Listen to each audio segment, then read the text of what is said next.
Good morning everyone. बहुत कुछ कहा गया मेरे बारे में, थैंक यू। बट इस मेरे पूरे इंट्रोडक्शन में जो सबसे मेन बात थी वो तो आपको बताई ही नहीं गई।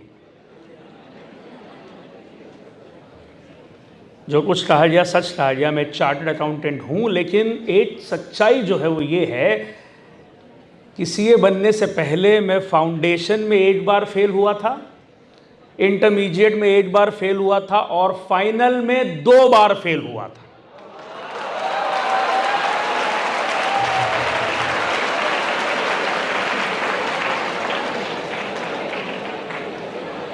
तो यातनाओं के जिस सुरंग से आप गुजर रहे हैं, तकलीफ़ों की जिस प्रक्रिया से आप गुजर रहे हैं, मैं उसको भली भांति समझता हूँ। एक बार एक आदमी स्पीच देने जब आया तो उसने इतनी बोरिंग स्पीच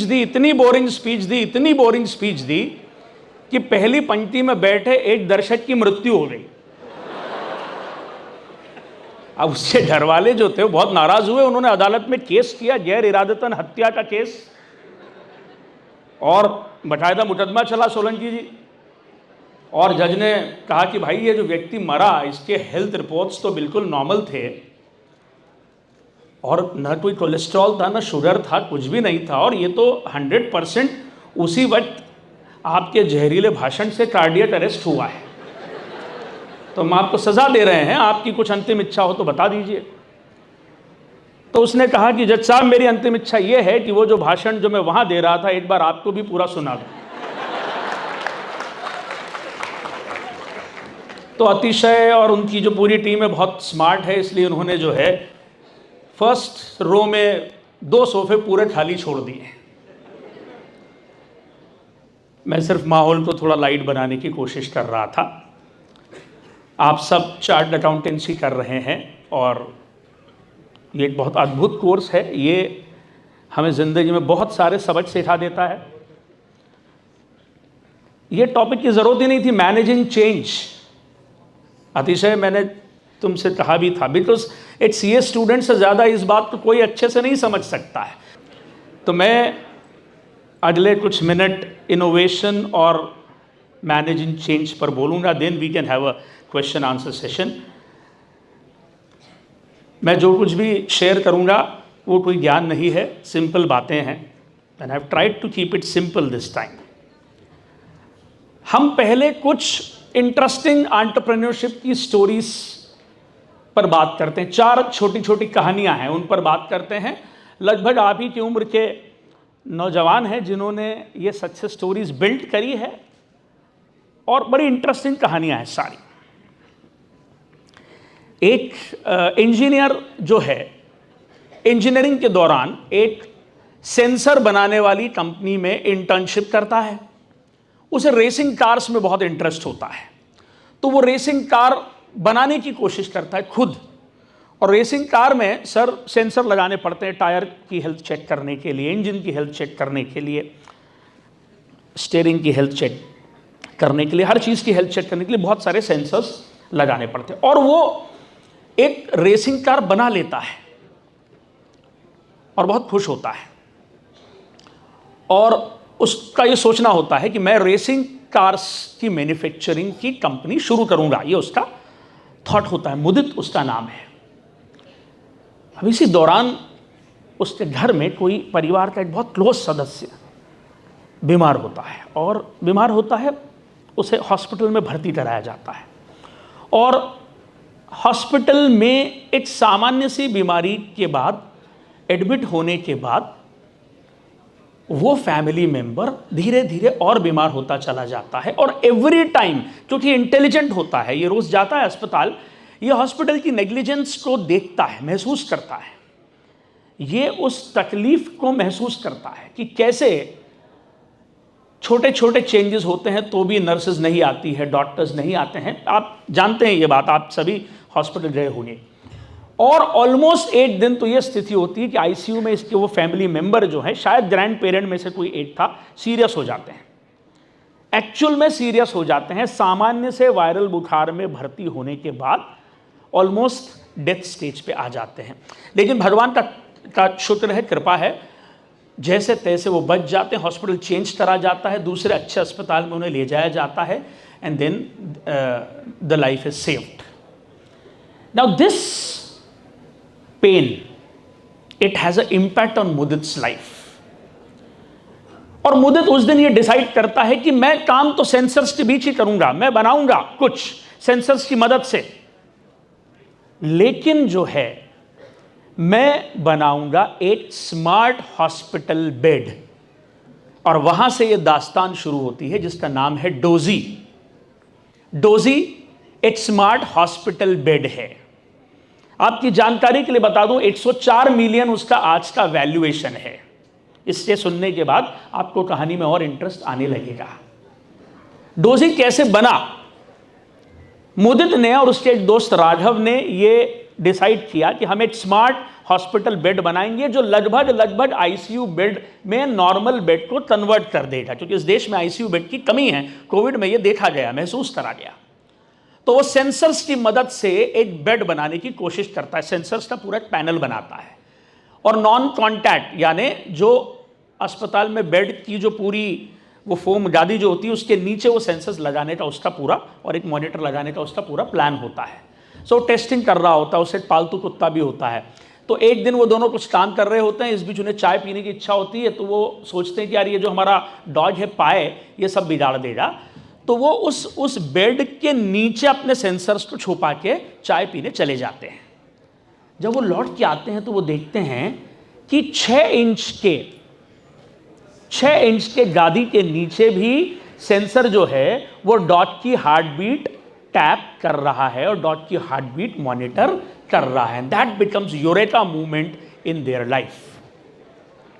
वहां से बनता है स्मार्ट बेड डोजी। और आपको बताऊं मैं, कोविड के दौरान इस स्मार्ट बेड ने 8,000 अलर्ट्स दी, यानी लगभग 5,500 लोगों की जान बचाई। और आज तक 25 लाख घंटे नर्सिंग केयर के वो सेव कर चुका है। 25 lakh hours of nursing care. यानी अब उस बेड पर लेटने के बाद अगर एक हार्ट बीट पल्स मिस हो जाती है तो अलर्ट इशू हो जाती है। सिर्फ सेंसर से पूरी जो है बॉडी की मॉनिटरिंग हो जाती है। पहली कहानी है, फर्स्ट स्टोरी, राइट। याद रखिएगा इसमें एक चीज, जब उसका परिवार का एक सदस्य सीरियस हो गया था, उस दर्द को और उस लाचारी को याद रखिएगा जो उस लड़के मुदित ने अस्पताल वालों के सामने फेस करी है। दूसरी कहानी, शाहनवाज करके एक बिहार में एक लड़का होता है, उसकी माँ आशा वर्कर होती है। वो रोज माँ को देखता है कि माँ 10 रजिस्टर लेकर 3,000 रुपये महीने के लिए, कितने के लिए? 3,000 रुपीज पर मंथ के लिए 10 रजिस्टर लेकर रोज काम पे जाती है। 1,000 की आबादी वाले गांव की हेल्थ को मॉनिटर करती है उसकी माँ, जो कि एक आशा वर्कर है। But she has to carry how many registers? 10। और 10 में नोट करना पड़ता है, क्योंकि आशा कार्यकर्ता के बाद नर्स होती है, नर्स के बाद गवर्नमेंट का डॉक्टर होता है, और वो पेशेंट होता है जिसका नया नया बच्चा हुआ होता है, राइट।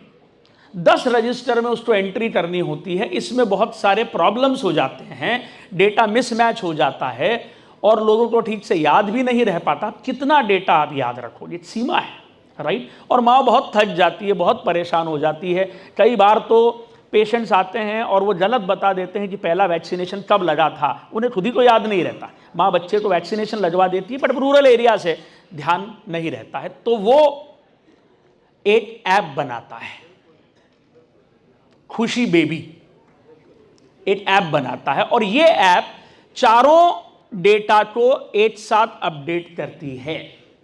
राजस्थान में इसका प्रोटोटाइप शुरू होता है, और ये डेटा जो नोट होता है, ये आशा कार्यकर्ता भी इसको नोट करता है, राइट। एक स्मार्ट कार्ड डिजिटल बना के जिसके बच्चे की हेल्थ नोट करी जा रही है उसको दे दी जाती है, नर्स को दे दी जाती है, डॉक्टर को दे दी जाती है। और इस तरह डेटा मिसमैच की प्रॉब्लम से जो है आशा कार्यकर्ता बचती है। इससे उनकी आमदनी भी बढ़कर 3,000 से लगभग 6,500-7,000, आजकल 6,500-7,000 मिलते, वो हो जाती है। और खुशी बेबी अब 2 नए प्रोजेक्ट्स पे काम कर रहा है। ये सबसे इंटरेस्टिंग बात है। अगर एक व्यक्ति को खांसी और कफ हो रहा है तो खांसी का ऑडियो सैंपल, यानी खुशी baby is working on new thing, वो मोबाइल को एक डायग्नोस्टिक टूल बनाना चाहते हैं। मोबाइल को एक डायग्नोस्टिक टूल, यानी कोई खांसेगा और खांसी के वॉइस सैंपल से जो है ट्यूबरक्लोसिस डिटेक्ट किया जाएगा, और आंखों के फोटो लेकर और जीभ का फोटो लेकर प्रेग्नेंट महिलाओं का एनीमिक तो नहीं है वो, ये चेक करा जाएगा। और डेटा, पास डेटा को देखकर बच्चा माल न्यूट्रिशन से ग्रसित होकर पैदा तो नहीं होगा, ये भी उससे पता चल जाएगा। स्टोरी नंबर 2, शाहनवाज की कहानी। याद रखना, माँ 10 रजिस्टर लेकर जो घूमती थी सब तरफ, और उसके बाद भी डेटा मिसमैच होता था, अपने सीनियर्स की डांट पिटती थी, कुछ पेशेंट्स भी लड़ने आते थे, उससे शाहनवाज बहुत दुखी था। स्टोरी नंबर 3, एक बच्चा था, उसको शुरू से एनवायरनमेंट में बहुत इंटरेस्ट था। उसको 2 चीज़ों से प्यार था, फूलों से और नदियों से। उत्तर प्रदेश में रहता था अंकित, तो अंकित को बहुत बुरा लगता था कि गंगा जी में इतने सुंदर सुंदर फूल बहाए जाते हैं, गंगा जी भी अपवित्र होती है और फूल भी वेस्ट होते हैं। वो बड़ा हुआ और उसने ये जो नदी में फूल बहाए जाते हैं, गंगा में जो लाखों टन फूल रोज बहाए जाते हैं, उनको प्रोक्योर करके उन फूलों से अगरबत्ती बनाने की कंपनी शुरू करी। उस अगरबत्ती बनाने की कंपनी का नाम है फूल। और फूल का भी आज 100 करोड़ का वैल्यूएशन है। What a beautiful thing he is doing. Alia Bhatt ने अभी उसमें पैसा इन्वेस्ट किया है। 100 करोड़ का आज का वैल्यूएशन है। नदी में बहते फूलों, गंगा नदी में जो कचरा आता है उसके साथ जो फूल आते हैं, फूल को वेस्ट मैनेजमेंट के थ्रू सॉर्ट किया जाता है, उन फूलों से बनाई जाती है अगरबत्ती with great packing, great flavours. He is doing phenomenally well. वो अभी लेदर का एक सब्स्टिट्यूट लेके आ रहा है, फ्लेदर, और थर्मोकोल का भी एक सब्स्टिट्यूट लेकर आ रहा है। और आखिरी कहानी, लास्ट, संजय नाम का एक आदमी जो अपने दोस्तों से ये बात करता था कि यार स्पेस में टूरिज्म किया जा सकता है, तो लोग हंसते थे और लोगों ने उसका नाम जो है, उसको चिढ़ाने के लिए उसका नाम रख दिया था local Elon Musk. Local Elon Musk. ये संजय इस तरह की बात करता था कि यार स्पेस में घूमने जाएंगे, कितना अच्छा लगेगा, विदाउट ग्रेविटी रहेंगे, रियल सर्वाइवल, हमको 24 घंटे में 12 सनराइज देखने को मिलेंगे। इस तरह की अजीब सी अलबेली बातें वो किया करता था और उसकी खूब हंसी उड़ाई। He made a business plan. उसने एक बिजनेस प्लान बनाया स्टार्टअप स्पेस कंपनी का, और एक के बाद एक इन्वेस्टर से मिलने लगा, तो सब इन्वेस्टर उसकी हंसी उड़ाते, उसकी इंसल्ट करते। आपको यकीन होगा ये डेटा इतना जबरदस्त है, वो एक एक करके 162 इन्वेस्टर से मिला, 162, but nobody was ready to invest money. लेकिन हार नहीं मानी, वो 163वें आदमी से मिला। ही मेट 163rd इन्वेस्टर, और 163rd इन्वेस्टर जो है शायद उससे भी बड़ा पागल होगा। उसने इन्वेस्टमेंट करने के लिए क्या कर दिया, हाँ, और वहां से बनी ध्रुव स्पेस। और आपको जान के खुशी होगी, ये हमारे लिए गर्व की बात है, अभी कुछ दिनों पहले ध्रुव स्पेस ने 2 छोटी छोटी सैटेलाइट जो है इसरो की मदद से स्पेस में भेज दी है। वो वहां पर अपने ऑर्बिट्स पर मूव कर रही है। नीचे वेदर आ रहा है, क्लाइमेट चेंज आ रहा है, बहुत सारी चीजें हो रही है, और ये करने में उसको 10 साल लगे, लेकिन आज 110 मिलियन ध्रुव स्पेस का भी वैल्यूएशन है। एंड ही इज कमिटेड कि अगले 7 साल में इंडिया से वो स्पेस टूरिज्म करेगा। 24-25 साल का लड़का है। अब ये चारों कहानियों में से जो इंपॉर्टेंट बात है इनोवेशन को लेकर, उसको हमको समझना है। ये जो चारों कहानियां हैं उसमें सबसे इंपॉर्टेंट बात क्या है? पहली कहानी में दर्द है। जो फर्स्ट कहानी है डोजी वाली, उसमें दर्द है।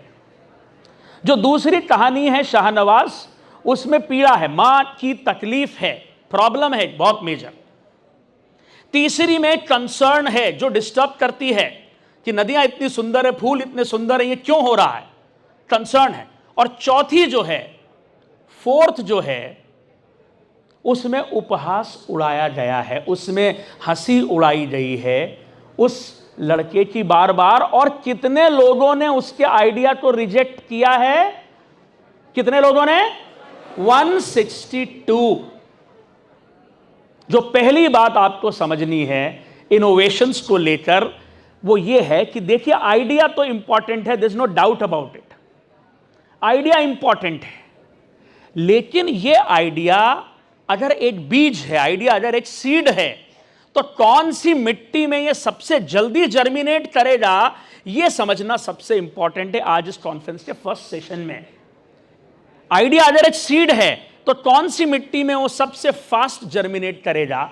तो याद रखिए पहली बात जो आज का इंपॉर्टेंट टेक अवे है, अपनी जिंदगी में अनप्लेजेंट इमोशंस को चैनलाइज करना सीखिए। अनप्लेजेंट जो इमोशन होते हैं, दुख, दर्द, क्राइसिस, थ्रेट, उपेक्षा, उपहास, अपमान, इंसल्ट, रिजेक्शन, हार्टब्रेक, ये जो अनप्लेजेंट इमोशंस हैं आपकी जिंदगी के, ये सबसे अच्छा एनवायरनमेंट देते हैं आपके आइडिया के जर्मिनेशन को। जितनी भी यूनिकॉर्न्स हैं सबकी स्टोरी को पढ़िए, 100 करोड़ वैल्यूएशन वाले हर स्टार्टअप की स्टोरी को पढ़िए, पीछे अगर आप जाएंगे ना तो आपको मिलेगा एक अनप्लेजेंट इमोशन, एक डिफिकल्ट सर्कमस्टांस। भावेश अग्रवाल बांदीपुर से बेंगलोर टैक्सी में जा रहे थे और चलते रास्ते में टैक्सी वाले ने, चलते रास्ते में जहां 100-100 किलोमीटर दूर तक कोई भी शहर कस्बा नहीं था, उस टैक्सी वाले ने भावेश अग्रवाल को उतार दिया भरी गर्मी में, और with his luggage Bhavesh Agarwal was on road Bandipur से बेंगलोर। लेकिन इस रिजेक्शन, इस अपमान, इस गुस्से को उसने कन्वर्ट किया और बनाया ओला। रेड बस वाला जो व्यक्ति जिसने रेड बस बनाई है, वो त्योहार के दिन अपने घर जाना चाहता था, सिंपल नौकरी पेशा आदमी था, उसको कोई एंटरप्रेन्योर बनने की इच्छा नहीं थी। उसने एक बस की बुकिंग कराई और वो इतनी नॉन क्रेडिबल, इतने झूठे लोग थे कि टिकट होने के बावजूद उसको बस में जगह नहीं मिली और वो दिवाली के दिन अपने घर न जा पाया। कितनी बड़ी पीड़ा है बाहर के व्यक्ति को जो दिवाली के दिन, त्योहार के दिन अपने घर न जा पाए। लेकिन उस आदमी ने उस गुस्से को चैनलाइज किया और बनाया रेड बस। रेड बस आज एक बहुत सक्सेसफुल वेंचर है। तो अनप्लेजेंट इमोशंस को, डिफिकल्ट सर्कमस्टांसेस को जो है आप मान के चलिए कि ये आइडिया का बीज जो है, ये अंकुरित जो होगा वो इन अनप्लेजेंट सर्कमस्टांसेस में सबसे जल्दी होगा। ये मिट्टी जो है ना, ये तकलीफों वाली मिट्टी, दुख, दर्द, हार्ट ब्रेक वाली मिट्टी, इसमें सबसे जल्दी आइडिया का बीज अंकुरित होता है। और ये अनप्लेजेंट इमोशन और ये सर्कमस्टांसेस आपको बहुत जबरदस्त पैशन से भी फ्यूल करते हैं, क्योंकि वो पीड़ा जो होती है, वो दर्द जो होता है, उस आपके दिमाग पे एक परमानेंट इंप्रेशन क्रिएट करता है। Just imagine losing someone in your family. Just imagine पूरे पैसे देने के बाद टैक्सी वाला सड़क पर आपको उतार दे। जस्ट इमेजिन आप एक बात लेकर 162 बार, 162 टाइम्स लोगों के पास जाएं और लोग आपकी इस बात को रिजेक्ट कर दें। ये अनप्लेजेंट इमोशन जो है, ये डिफिकल्ट सर्कमस्टांस जो है, इसको संभाल के रखिए और इसी में अपने आइडिया के बीच को बो दीजिए। यहीं से एक innovative idea, innovative business plan निकलेगा और यहीं से जो है एक सक्सेसफुल स्टार्टअप बनेगा। इसी से यूनिकॉर्न बनेगा, इसी से यूनिकॉर्न बनेगा। ये इंक्यूबेशन वगैरह की बातें बहुत अच्छी है। मैं नहीं मानता कि कोई फिजिकल फैसिलिटी इनोवेटिव स्टार्टअप्स इस देश में पैदा कर सकती है। ठीक है, मदद कर सकती है। मैं नहीं मानता पैसा दे देने से जो है ज़्यादा स्टार्टअप सफल हो जाएंगे और इनोवेटिव आइडियाज़ को ग्रोथ मिलेगी। पैसा, फिजिकल चीज़ों की अपनी सीमा है, ज़्यादा इंपॉर्टेंट है इमोशंस। एक व्यक्ति अपनी ज़िंदगी में जिन इमोशंस से गुजरता है, उन इमोशंस को अगर वो ढंग से चैनलाइज करना सीख ले तो मुझे लगता है कि इस देश में ज़्यादा सक्सेस स्टोरीज बन सकती है। नाउ सबसे इंपॉर्टेंट बात, इनोवेशन की हम बात कर रहे हैं, सेकंड पार्ट उसका समझना बहुत ज़रूरी है, फिर हम मैनेजिंग चेंज पर आएंगे। Second part, what is meaning of second part? Brain के दो हिस्से होते हैं, लेफ्ट ब्रेन और राइट ब्रेन। नाउ एक छोटी सी कहानी आप सुनिए तो आपको समझ में आएगा। यूरोप में, मेनलैंड यूरोप में एक सॉकर स्कूल खुला है। उस सॉकर स्कूल का नाम है the other foot soccer school. The other foot soccer school. वो सॉकर स्कूल, वो फुटबॉल का स्कूल क्या करता है सोलंकी सर, वो जैसे एक आदमी फुटबॉल खेलता है तो उसके राइट पैर से वो खेलता है, तो वो फुटबॉल का स्कूल छोटे बच्चों को लेता है और उनके दूसरे पैर को, लेफ्ट की स्ट्रेंथ बढ़ाता है, लेफ्ट की स्किल बढ़ाता है। 3 प्रोफेसर्स ने मिलकर वो स्कूल डाला है और उन्होंने रिसर्च करी है कि वो सारे खिलाड़ी जो दोनों पैरों से फुटबॉल खेलते हैं, पेले से लेकर मैराडोना तक, मैराडोना से लेकर मेसी तक, ये वो खिलाड़ी हैं जो दोनों पैरों से बराबर फुटबॉल खेल लेते हैं। इनको दुनिया में दूसरे फुटबॉलर्स के कंपैरिजन में 30% ज़्यादा पैसा मिलता है और ये ज़्यादा सक्सेसफुल होते हैं। इस आइडिया के बेस पर उन्होंने स्कूल डाला जिसका नाम है the other foot soccer school. और ये आदमी का जो नेचुरल पैर होता है उसके ऑपोजिट पैर की स्ट्रेंथ बढ़ाता है और उसके ऑपोजिट पैर की स्किल बढ़ाता है। अब हम ये बात क्यों कर रहे हैं? हम ये बात इसलिए कर रहे हैं क्योंकि पूरी दुनिया में सारे एंटरप्रेन्योर्स और वुड बी एंटरप्रेन्योर्स और प्रोफेशनल्स और स्टूडेंट्स और कॉलेजेस और यूनिवर्सिटी सिर्फ और सिर्फ लेफ्ट ब्रेन पर काम कर रही है। हमें मैथ सिखाया जाता है, लॉजिक सिखाया जाता है, लैंग्वेज सिखाई जाती है, अर्थमेटिक्स सिखाया जाता है, स्टैटिस्टिक्स सिखाया जाता है, अकाउंट सिखाया जाता है, और ये सब सिर्फ ब्रेन के एक ही हिस्से को स्टिम्युलेट करता है और वो है लेफ्ट पोर्शन। जबकि क्रिएटिविटी जो है वो आदमी के राइट ब्रेन में होती है। लेफ्ट में होती है कि राइट में? राइट में। क्रिएटिविटी राइट ब्रेन में होती है। Now we need people who have very active right brain. अब हमें ऐसे लोगों की जरूरत है जिनका राइट ब्रेन और लेफ्ट ब्रेन दोनों बराबर से चलता है।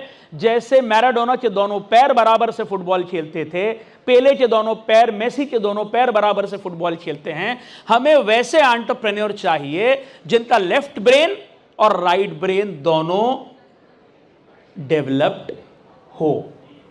हमें एलन मस्क जैसे लोग चाहिए जो अभूतपूर्व और अविश्वसनीय बातें करते हैं। 7 दिन पहले का ऑन रिकॉर्ड स्टेटमेंट है एलन मस्क का, रॉकेट से लोगों का ट्रांसपोर्ट, दिल्ली से कैलिफोर्निया जो आज आपको पहुंचने में 16 से 18 घंटे की फ्लाइट लगती है, एलन मस्क कहता है रॉकेट में 45 मिनट लगेंगे सर। 45 मिनट से एक रॉकेट उड़ेगा दिल्ली से और लैंड होगा कैलिफोर्निया में। दोनों तरफ स्टेशन बनाने पड़ेंगे, नहीं तो कहीं और लैंड हो गया तो हम भूतपूर्व हो जाएंगे। बट जस्ट इमेजिन, ये तो आपके जीते जी होगा अगले 5 से 10 सालों में, एक रॉकेट दिल्ली से कैलिफोर्निया एंड 45 मिनट्स, 45 मिनट में हम यहां से कैलिफोर्निया पहुंचेंगे। ये एलन मस्क कहता, और एलन मस्क जो कहता वो कर दिखाता। उसने बिजली की कार बना के दिखा दी। वो कार BMW नहीं बना पाई, मर्सिडीज नहीं बना पाई, जगुआर नहीं बना पाई। जो सालों से कार बना रहे थे वो कार नहीं बना पाए, क्योंकि जो सालों से कार बना रहे थे वो सिर्फ लेफ्ट ब्रेन का इस्तेमाल कर रहे थे, राइट का इस्तेमाल नहीं कर रहे थे। और जब एलन मस्क ने सबसे पहले कहा कि लिथियम की बैटरी से लैपटॉप चल सकता है, तो बैटरी से कार चल सकती है, बिजली से कार चल सकती है, तो तीनों कार कंपनियों के CEO ने कहा कि स्टूपिड है ये, ही स्टूपिड। बट मैं आपको आज एक बात बताता हूं, what is creativity? Accepted stupidity is creativity. Moment creativity gets accepted, it becomes, moment stupidity gets accepted, it becomes creativity. और आज देखिए टेस्ला और टेस्ला के सक्सेस स्टोरी को देखिए, टेस्ला का वैल्यूएशन देखिए, ड्राइवरलेस कार्स, क्या बड़ी क्रांति है। 12 लाख ड्राइवर इस दुनिया के बेरोजगार हो जाएंगे। 12 लाख ड्राइवर्स, क्योंकि वो अपने स्किल्स को अपग्रेड नहीं करेंगे। ऑलरेडी टेस्ला की ड्राइवरलेस कारें जो है चल रही है ऑलरेडी अमेरिका की सड़कों पर जो है। मैंने एक राइड भी ली सर अपनी लास्ट यूएस ट्रिप पे। I took a ride in a driverless car and they are more than perfect. So right brain, मेरा कहना है कि राइट ब्रेन को स्टिमुलेट करने के लिए हमें एफर्ट करना चाहिए। अगर हमको क्रिएटिव होना है, इनोवेटिव होना है, तो इंपॉर्टेंट है कि हम अपने राइट ब्रेन को स्टिमुलेट करें। Now how do you do that? What is meaning of accepted stupidity is creativity? How do you do it? क्योंकि हमारी आदत तो सिर्फ लेफ्ट ब्रेन को यूज करने की है। हम तो सिर्फ लेफ्ट ब्रेन को यूज करते हैं। हम कैसे करेंगे? एक बहुत सिंपल एक्सरसाइज है, स्टूडेंट लेवल पर मैं आपसे शेयर कर देता हूं। आपको करना चाहिए रोज, भले ही लोग हंसें। You should take pen, you should take paper. Pen paper लेना चाहिए। एक कोई भी प्रोडक्ट आप रोज सोच लीजिए जो घर में आर्टिकल आपको दिखे। जैसे आपने मोबाइल को ले लिया पहले दिन, पेन लिया, पेपर लिया, मोबाइल लिया, और अब आपको पेन से पेपर पे लिखना है कि ये जो इंस्ट्रूमेंट है, मोबाइल, टेलीकम्युनिकेशन, इंटरनेट छोड़कर इसका और क्या इस्तेमाल किया जा सकता है। एक दूसरे से बात करने या इंटरनेट पर सर्फ करने के बजाय इसका क्या इस्तेमाल किया जा सकता है। पेन लीजिए, पेपर लीजिए और लिखना शुरू करें। तो आप अजीब अजीब सी बातें लिखेंगे कि इसकी मदद से सिर खुजाया जा सकता है, इसको फेंक के किसी को मारा जा सकता है। इससे आगे नहीं पहुंच पाएंगे। फिर एक दिन आपके दिमाग में आएगा कि मतलब उसी दिन कि मैं इसके ऊपर कप रखकर इसको एज ए ट्रे यूज कर सकता हूं। फिर एक दिन आपके दिमाग में आएगा कि मैं इसकी मदद से सीधी लकीर खींच सकता हूं। ऐसे आप जब यूजेस लिखेंगे तो 5, 6, 7 पे जाके आप रुक जाएंगे। अगले दिन फिर नई कमोडिटी लीजिए, उसके ऑल्टरनेट यूजेस पर बात करिए। ऐसा करिए 15 दिन। 15 दिन जब आप ये करेंगे तो किसी दिन किसी बोर्ड मीटिंग में एकदम से आपके दिमाग में नए आइडियाज आना शुरू होंगे। देखिए, हम बरसों तक एक पैटर्न पे काम करते। साउथ की एक कंपनी थी, वो लॉस में चली गई, तो एक नए चेयरमैन ने उसको टेक ओवर किया। अब उसने अपने सारे इंप्लॉइज को बुलाया, 10 जो मेन इंप्लॉइज थे उनको बुलाया। He realize that all of them use their left brain, कोई भी राइट ब्रेन यूज नहीं करता है। तो उसने कहा कि आप आज दिन भर सोचो और मुझे आइडियाज लिख के दो कि हमें इस कंपनी को 1 साल में खत्म करना है, बंद करना है, तो क्या करना पड़ेगा। आप मुझे शाम को लिख के देना कि मुझे इस कंपनी को 1 साल में बंद करना है, फिनिश, खत्म करना है। Get ideas. No, it is not easy. एक आदमी जो कंपनी में 10 साल से काम कर रहा है, उसको बढ़ा रहा है, उसके लिए उल्टा सोचना कि मुझे इस कंपनी को 1 साल में बर्बाद करना है, बंद करना है, ये मैं कैसे सोचूंगा। लेकिन उसने कहा कि कंपलसरी है, शाम को सबको आना है और सबको आइडियाज लेकर आना है। People came up with ideas. शाम को उसने सारे आइडियाज पढ़े, उसमें से 10 टॉप आइडियाज निकाले और अगले दिन सुबह कहा कि बस अब इसको बिल्कुल रिवर्स इंजीनियरिंग कर दो। ये 10 आइडियाज की रिवर्स इंजीनियरिंग कर दो, क्योंकि राइट ब्रेन ने जो बोला है उसका उल्टा जो है वो लेफ्ट ब्रेन बोलेगा। People see the things and ask why. I dream the things that never were and ask why not. और एक बात है, राइट ब्रेन वाला ऑब्वियस को चैलेंज करता है। ऑब्वियस को, जो ऑब्वियस है उसको चैलेंज करता है, यानी वो बिल्कुल अलग ही दृष्टिकोण से सोचता है, अलग ही कल्पना करता है। एक बहुत ही इंटरेस्टिंग किस्सा मैं आपको सुनाता हूं। देखिए, एक 11 साल का बच्चा कैसे राइट ब्रेन से सोच रहा है। बात अजीब है लेकिन आपको मजा आएगा सुन के। हमारे परिवार में एक शादी चल रही थी, तो शादी के बाद जब सब बैठते हैं, चाय वाय पीते हैं, बातें होती है, तो सारे रिलेटिव्स थे और चर्चा चल रही थी, डिस्कशन चल रहा था। और डिस्कशन चल रहा था एंजल्स पर, देवदूतों पर। तो बहुत जबरदस्त स्पिरिचुअल डिस्कशन, लॉजिकल डिस्कशन चल रहा था। देवदूत होते हैं कि देवदूत नहीं होते हैं, इसके ऊपर। तो करते करते हमारी एक बुआ है, वो बड़ी फेमिनाइन राइट्स को लेकर शुरू से बहुत मुखर रही है, पुरुषों से उनका विरोध रहा है फूफा साहब के होने के बावजूद। और गुस्से में आके उन्होंने बोला कि देवदूत जो भी हो, देवदूत पुरुष नहीं हो सकते। एक पुरुष कभी देवदूत नहीं हो सकता है क्योंकि पुरुष बहुत निर्मम होते हैं। अब फूफा साहब का ईगो हर्ट हो गया, वो भी कूद गए। उन्होंने कहा कि देवदूत कोई भी हो सकता है पर महिलाएं कभी देवदूत नहीं हो सकती। इतनी अजीब, इतनी सिनिक तो कोई देवदूत नहीं हो सकता है कि एक दिन बहुत खुश और अगले दिन बहुत नाराज। महिलाएं देवदूत नहीं हो सकती और ना देवदूत महिला हो सकते हैं। सबके अपने अपने अनुभव है। देखिए, सब लेफ्ट ब्रेन से सोच रहे हैं। अब एक हमारे अंकल हैं, वो रहते हैं अमेरिका में और उनको परेशानी है, उनके फ्लैट के नीचे जो निग्रो रहते हैं, जो अफ्रीकन्स रहते हैं, नाइजीरियंस रहते हैं, उनसे परेशानी। He came up with the logic कि देवदूत जो है वो वाइट है, ब्लैक नहीं है। जब उन्होंने कहा वाइट है ब्लैक नहीं, तो उन्होंने मेरी तरफ भी देखा। देवदूत जो है वो गोरे हैं, काले नहीं है। काले बड़े अनहाइजीनिक लोग होते हैं, डर्टी होते हैं, क्लमजी होते हैं, उनमें सिविक सेंस नहीं होता। तो देवदूत जो हैं वो वाइट है, ब्लैक नहीं है।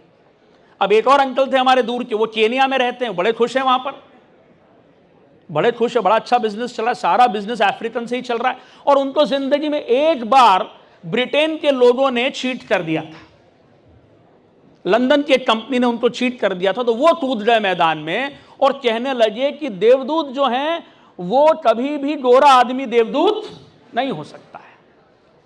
Whites can never be angel, whites can never be angel. बड़े अपने अंग्रेजी एसेंट में। अब ये चारों लड़ रहे हैं।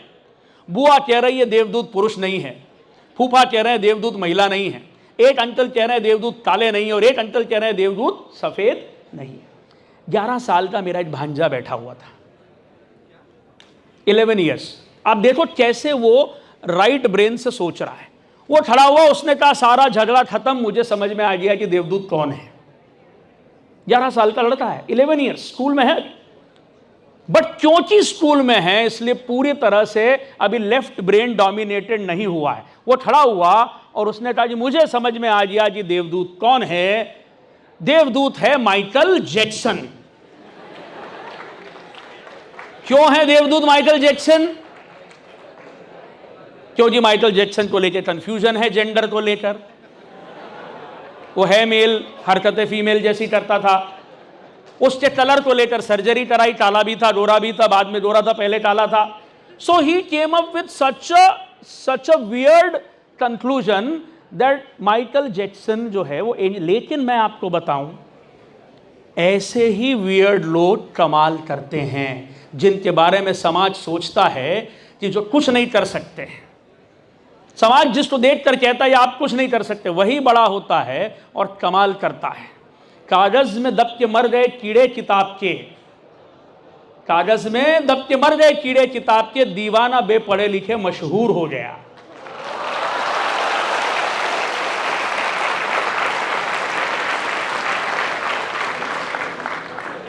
सो ये जो ब्रीड है वियर्डनेस वाली, इस ब्रीड का राइट ब्रेन जो है बहुत ही एक्टिव होता है। आपको बताऊं मैं 1968 तक हाई जंप जितने प्लेयर्स थे वो हाई जंप कैसे करते थे 1968 तक। सर इतनी इंटरेस्टिंग बात है, 1968 तक हाई जंप करने वाले ऐसे सीधे दौड़ते थे, आगे बार लगा रहता, आपने देखा हाई जंप, और वो ऐसे सीधे डायरेक्ट फेसिंग टुवर्ड्स बार दौड़ते थे और पहले उनके पैर उस तरफ डालते थे, फिर शरीर और फिर सर। This was the way to do high jump. 1968 में एक नया प्लेयर आया वॉट्सबेरी, और वॉट्सबेरी ने एक अजीब किस्म से हाई जंप करना शुरू किया and he one gold medal. वो टेढ़ा दौड़ता था और टेढ़ा इस तरह से दौड़ता था और पहले अपना सर उस तरफ करता, फिर शरीर और फिर पैर, यानी वो इस तरह से हाई जंप करता and he one the gold medal. और उसके बाद से हाई जंप के सारे कोचेस को लगा कि एरोडायनेमिक्स के पॉइंट ऑफ व्यू से ये करना ज्यादा आसान है, ये करना ज्यादा सही। और आज तक हाई जंप वुड्सबेरी फ्लॉप से, इसको कहते हैं वुड्सबेरी फ्लॉप से हो रही है। हाई जंप के सारे डायनामिक्स उस एक खिलाड़ी ने बदल दिए। उसके पहले 50 साल तक हाई जंप जो है सीधे दौड़ के होती रही, अब हर प्लेयर देखिए वॉट्सबेरी के तरह से हाई जंप करता है। सो what we need is to stimulate our right brain. याद रखिए, accepted stupidity is creativity. और अपने अनप्लेजेंट इमोशंस को टेम करके रखिए, उसको डीप फ्रीज करके रख दीजिए। जब भी कुछ बुरा हो रहा आपके साथ, उस इमोशन को उठाइए और उसको रेफ्रिजरेटर में गहरा रख दीजिए, चैनलाइज करिए उस इमोशन को। वहां अपने आइडिया को जो है आप जो है रखें तो वो जर्मिनेट होगा और एक इनोवेटिव आइडिया बनेगा। हम लोग जब मुझे याद है 27 साल का रहा हूँगा, सो मैं बैंक ऑफ इंडिया के एक मैनेजर के पास गया। मैंने कहा मैं एक इंग्लिश मीडियम कॉलेज डालना चाहता हूँ और वो मॉडर्न कॉलेज होना चाहिए जहाँ म्यूज़िक, डांस, लिटरेचर होना चाहिए, जहाँ स्पोर्ट्स होना चाहिए, जहाँ फिल्म स्टार आने चाहिए। उन्होंने रिजेक्ट कर दिया आइडिया और भगा दिया मुझे। खुराना जी नाम था उनका। और मुझे बहुत बुरा लगा, मुझे लगा कि यार ये क्या हो रहा है। लेकिन वही बात है, जैसे वो व्यक्ति था जो 162 इन्वेस्टर्स के पास गया, उसके बावजूद 163वें इन्वेस्टर ने उसकी बात पे यकीन करा। उस तरह हमें भी अपने बिजनेस प्लान, अपने आइडिया को लेकर हतोत्साहित नहीं होना है। अब सबसे आखिरी चीज, मैनेजिंग चेंज इनोवेशन के बाद कुछ बातें चेंज तो लेकर then we can have question answers, because हमारा समय ऑलमोस्ट समाप्त हो जाएगा अगले 7-8 मिनट में। मैनेजिंग चेंज, अपने आसपास की छोटी छोटी चीजों को आप देखिए तो आपको ये चेंज मैनेजमेंट कैसे होता है ये करना आ जाएगा और इसको लीड करना आ जाएगा। You know, in order to be successful businessman, in order to be successful professional, in order to be successful entrepreneur, you should know how to initiate change, how to lead change. और उसमें सबसे important बात यह है कि हमें सबसे पहले खुद को उसके लिए तैयार करना पड़ेगा। You should learn to embrace change first. You should learn to embrace change. मैं एक छोटी सी घटना आपको बताता हूं। मेरे पास एक नेल कटर है, 10-15 साल से वो नेल कटर मेरे पास है। मेरा बड़ा प्रिय है, मुझे लगता है कि वो बहुत कंफर्टेबल है, उसमें मुझे चोट लगने की कोई संभावना नहीं रहती, मेरा हाथ भी उस पर सेट है और मैं हाथ और पैर दोनों के नाखून वो नेल कटर से बहुत आसानी से काट लेता हूँ। I am very comfortable with that nail cutter और मुझे बहुत प्यार है अपनी उस पुरानी नेल कटर से। एक दिन, अभी पिछले 5-7 दिन पुरानी बात है, मैं उसको ढूंढ रहा था, वो मुझे मिल नहीं रहा था। एंड आई रियलाइज दैट वो कहीं रखा गया है, गुम गया है और मैं बहुत डिस्टर्ब हो गया। घर के जो नौकर हैं उन पे मैंने अपनी चिढ़ निकाली, बीवी पे तो आप बहुत ज़्यादा निकाल नहीं सकते हो, राइट। तो मैं अनकंफर्टेबल हो गया। 1-2 घंटे मैंने बड़ा घर में गदर मचाया और नेल कटर कहाँ है, नेल कटर कहाँ है, ये सब किया। वो नहीं मिला नेल कटर। 1 दिन, 2 दिन, 3 दिन, चौथे दिन एक नए नेल कटर से मैंने नाखून काटने का डिसाइड किया और मेरे मन में एक डिस्कम्फर्ट था। मुझे लगा कि यार चोट लग जाएगी, ढंग से नाखून नहीं कटेंगे, और एक वो फिनिकी व्यवहार जो होता है वो लेकर मैंने वो नेल कटर लिया और नाखून काटने शुरू किए। एंड आई रियलाइज दैट ये जो नया नेल कटर है ये तो बहुत स्मूथ है, बहुत इसमें तो चोट लगने का कोई चांस ही नहीं है। इसको क्रिएट इस तरह से किया गया है कि एक लिमिट से ज़्यादा डेप्थ तक का नाखून वो काट ही नहीं सकता है। उसकी डिज़ाइन जो ऐसी है कि उसमें आपको वो क्लिक करने की भी गुंजाइश नहीं है। It is just like simple, बस आप टच कर रहे हो, प्रेस कर रहे हो और वो हो रहा है। एंड आफ्टर डूइंग इट, नए नेल कटर को इस्तेमाल करने के बाद मुझे लगा कि यार मैं 10 साल से एक पुरानी चीज़ से अपने आप को जोड़कर बैठा था, बजाय नई चीज़ को ट्राई करे। बहुत सिंपल सा घटनाक्रम है, बहुत छोटी सी बात है, लेकिन we should embrace change. London, मतलब यूके जो है, UK is a great country from the point of view of sports, लेकिन यूके एक प्रॉब्लम से स्ट्रगल कर रहा था। वो साइकिलिंग में मेडल नहीं जीत रहे थे। साइकिलिंग में कभी भी वो गोल्ड मेडल ओलंपिक में नहीं जीत पाते थे। तो उन्होंने एक नया कोच हायर करा, डेव ब्रेल्सवर्थ। एक नया कोच आया, डेव ब्रेल्सवर्थ। अब डेव ब्रेल्सवर्थ की अपनी एक टेक्नोलॉजी थी। उसका सीधा सिद्धांत था कि हर एक्टिविटी को छोटी छोटी हिस्सों में डिवाइड कर दे और हर छोटे हिस्से को 1% इंप्रूव करें। ही यूज्ड टू से पावर ऑफ 1%, 1% का पावर, 1% का पावर। अब डेव ब्रेल्सवर्थ को यूके की साइकिलिंग टीम का कोच बना दिया। डेव ब्रेल्सवर्थ ने छोटे छोटे इंप्रूवमेंट करना शुरू किए, बहुत छोटे छोटे, मतलब टू द एक्सटेंट कि उसने सबसे पहले साइकिल की सीट का एंगल बदला, टू द एक्सटेंट कि उसने वो जो जर्सी आप साइकिलिंग के दौरान पहनते हो उसका फैब्रिक बदला ताकि कम पसीना आए, टू द एक्सटेंट कि उसने एक मेडिकल प्रैक्टिशनर को बुलाकर साइकिलिंग करने वाले प्लेयर्स को हाथ धोने की ट्रेनिंग दी ताकि हाथ में जर्म्स नहीं लगे, ताकि हाथों में फंगल इन्फेक्शन नहीं हो। एक टिपिकल किस्म का जर्म और साइकिलिंग के पसीने से हाथ में फंगल इन्फेक्शन हो जाता है। So he hired a doctor and that doctor taught all cycling players how to wash hands. उसने जूतों की डिजाइन बदलवाई, सॉक्स का फैब्रिक बदलवाया, छोटे छोटे छोटे, इनफैक्ट एक सबसे आश्चर्यजनक बात, उसने पिलो बनवाए साइकिलिंग की प्लेयर्स के लिए, क्योंकि साइकिलिंग के प्लेयर को नेक जर्क का खतरा होता है। उसने टिपिकल पिलोस डिजाइन कराए फिजिसिस्ट को बुलाकर, और वो प्लेयर्स के साथ वो पिलो भी ट्रैवल करते, प्लेयर जहां जाते अपने तकिए लेके जाते। 2008 बीजिंग ओलंपिक में डेव ब्रेल्सवर्थ के इस 1% फॉर्मूला से ब्रिटेन ने साइकिलिंग में 10 में से 7 गोल्ड मेडल जीते, 7 आउट ऑफ 10 गोल्ड मेडल। छोटी छोटी छोटी छोटी चीजों से। वो डेंटिस्ट जो कहता है ना लेस इज मोर, वो सही कहता है। वो जब कहता है ना लेस इज मोर, वो बिल्कुल सही कहता है। स्मॉल चेंजेस करिए और थोड़ा सा इंतजार करिए। हम क्या करते हैं, चेंज करते हैं और हमको तुरंत ही उसका रिजल्ट चाहिए। कभी आप किसी क्रूज पर जाएं तो कैप्टन के कैबिन में जाइएगा, वहां पर एक स्टीयरिंग जैसा होता है, कैप्टन से रिक्वेस्ट करिएगा कि मुझे एक बार ये स्टीयरिंग चलाने दो, चलाने देगा वो। मैं एक बार हंगरी में क्रूज कर रहा था, मैं कैप्टन के कैबिन में गया, मैं एक बार उसको चलाना चाहता हूँ, एक फोटो भी लेना चाहता हूँ और चलाना भी चाहता हूँ। उसने कहा ठीक है चलाइए। तो मैं उसको चला रहा था, उसने कहा कि थोड़ा लेफ्ट टर्न करिए, तो मैंने लेफ्ट टर्न किया पर शिप टर्न ही नहीं हुआ।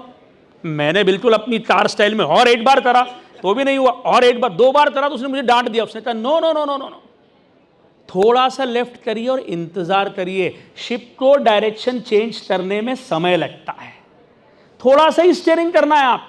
ये ऐसे गोल गोल घुमाओगे तो असर ही नहीं आएगा। थोड़ा सा स्टीयरिंग घुमाइए and then wait, small changes and then patience, small changes and then patience.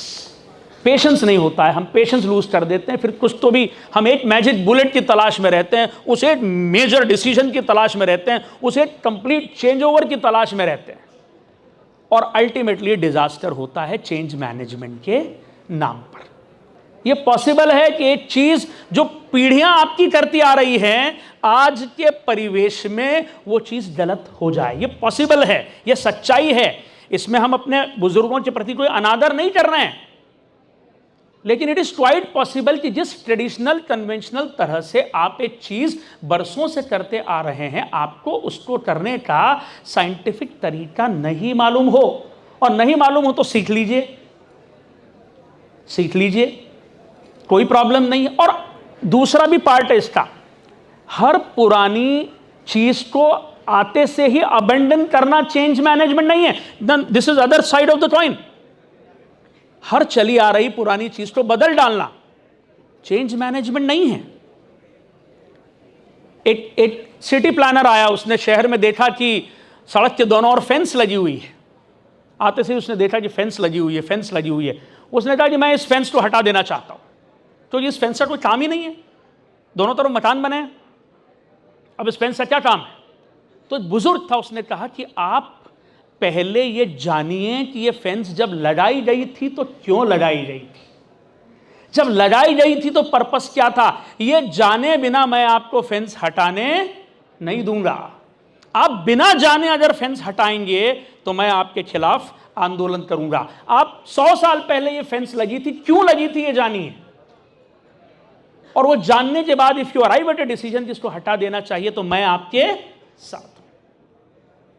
सो दोनों चीजें हैं। हर चीज जो बरसों से आप करते आ रहे हैं वो सही हो ऐसा भी नहीं है, और बेवजह आते से ही सब कुछ बदल देना। ये यंग एंटरप्रेन्योर्स जो आते हैं, माता पिता की बिजनेस को इनहेरिट करते हैं, उनको आते से ही कुछ तो भी करने की इच्छा होती है।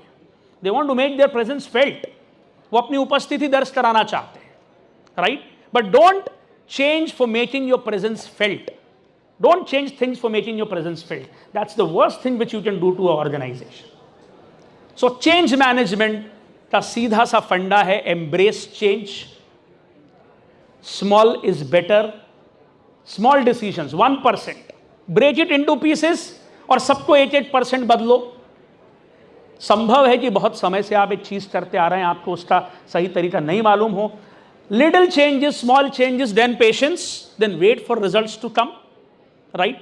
और किसी भी चीज को बदलने से पहले जरूर जान लो कि वो जब करी गई थी तो वो क्यों करी गई थी.